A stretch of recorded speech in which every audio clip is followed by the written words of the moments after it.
Obviously, they hung around till the last few minutes. Just what do you think the difference was tonight? It is lost focus. Started the second half. Gave up 60 in the first half, 66 in the second. I mean, just lost focus. And first half, some of it was just live ball turnovers. They ran down and laid it in, or else we could have been up 25 points at the half. But then we came out with the second half and thought it was a formality, and we were in a game. I know you have to look at this kind of a game to game in the micro, but from the macro perspective, just how good is it to finish the season the way you guys have and to finally have at least a little bit of clarity on where you are, where you're playing, who you're playing, that sort of thing? Yeah, it's great. The guys, they got it done. We got up to 7th. We were in 10th a week ago. So we've had to weather a lot for our guys to get here and earn the opportunity to play today for 7th was a testament to their resolve. And today, getting the job done, regardless how, that's all that matters. We're through, and we'll play Tuesday at home. Going off that, I mean, since you just had Cleveland, is it helpful at all to have a team you literally just played in a game like that, given maybe the scouting report's still fresh, et cetera? Helpful for both teams, I would imagine. So I'm not sure what advantage it is. It's, same scenario for both teams. It's whoever plays better will win. Coach, you had mentioned pregame that Kevin is known as the scorer for most of his career, but new career high in assists. Just where have you seen his playmaking maybe go to another level this season?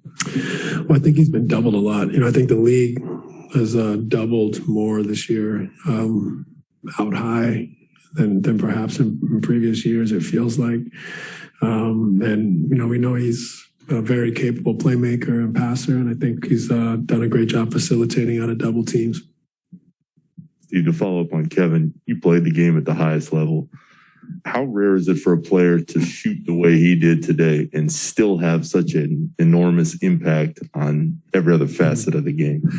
Well, the great players, can beat you in many ways.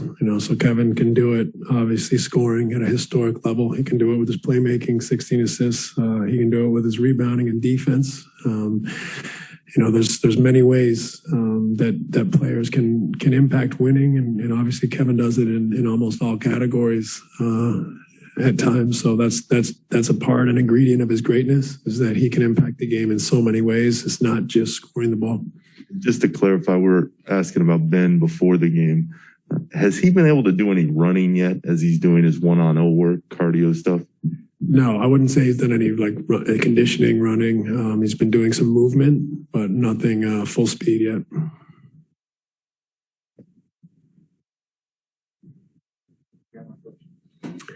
That's an error ball. Come on, Alex. Fair enough.